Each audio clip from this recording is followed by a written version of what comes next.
Hi, it's Dave, and I'm going to talk to you about this guitar. If you've come to see Pedro the Lion play in the last 6 years, you will have seen Eric Walters, the guitar player, and Pedro playing this guitar. It has become the main guitar in Pedro, and I'm going to tell you about it's in specific, some of its features, and also just its history with me and why it's a special one. All right, so I purchased this guitar in December of 2017 at Mike and Mike's Guitar Bar. Pedro had just played our first shows after starting to use the name again, and I hadn't, at that point, I hadn't had a Telecaster that was mine and that felt like my guitar. I don't know how to describe that. A lot of you maybe get what I'm saying. Since the year 2000, I had a parts telly that I bought for $500 in like 98 or 99 that I loved, and I was happy. You know, I wanted to be a one guitar guy, and I had found the guitar and I loved it. And then in 2000, I was flying to Burbank to play a festival down that way, and I checked it in Seattle, and I never got it back after that. And that bummed me out. That hit me pretty hard. And so I actually didn't, for the next several years, I just played other people's guitars in the band. I played Trey Manny's blonde Telecaster, which makes an appearance in the Modesto video. And I played T.W. Walsh's blonde Telecaster after that.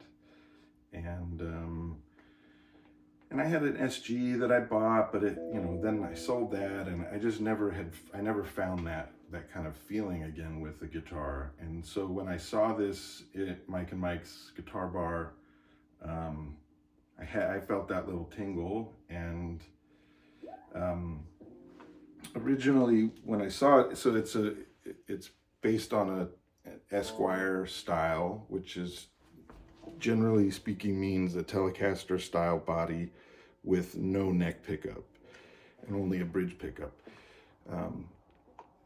An Esquire, I think, technically would be the setup with a standard Tele bridge pickup, which this was when I bought it, but I wanted a P90 instead, and so I had them chop the bridge down. You can see there's still the little outcropping there of the hole for the Tele style bridge pickup.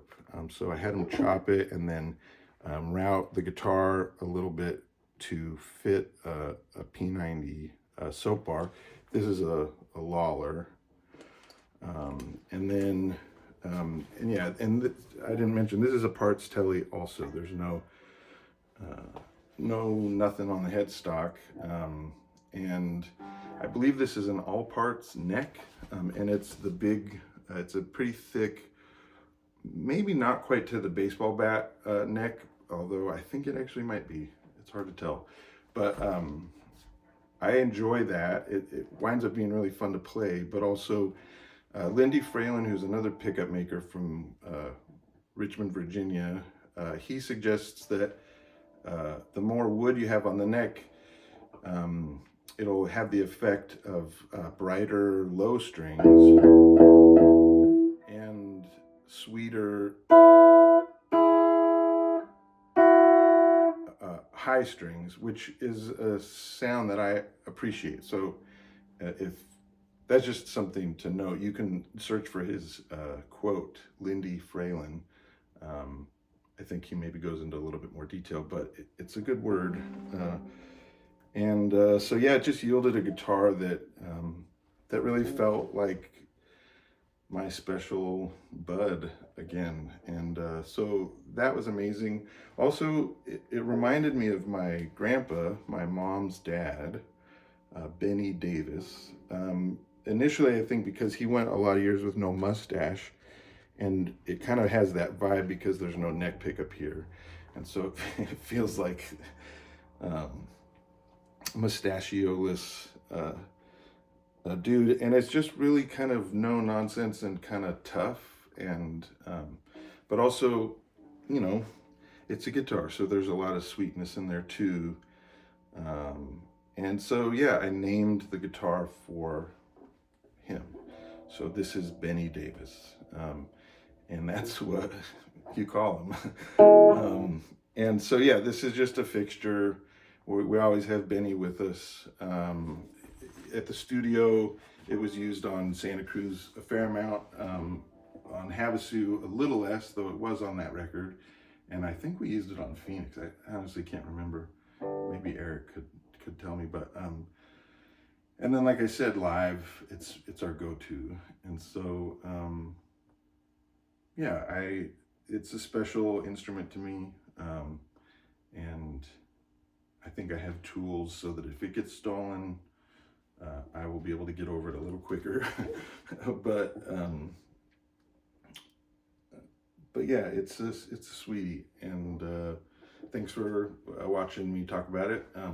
Also, the amp that I'm plugged into is a Fender Blues Junior that we bought when our amp that we were using on tour went down, and we made a in-between sound check and show run to the music store and bought this, and it's great, and we actually used it a lot on Santa Cruz. In fact, that and a Champ kind of in tandem, a Fender Champ in tandem is all the guitars on the record, and so it's a very useful tool.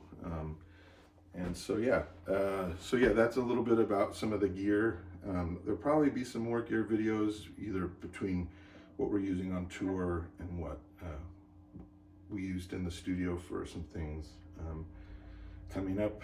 And yeah, you know, I like gear a lot, and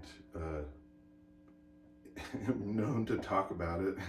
And so this is, you know, something, you know, the record's getting ready to come out, and so we're trying to promote the record and the tour, and this is actually something that I just like doing, is talking about gear. So if you're this far into it, you are interested in that too, probably.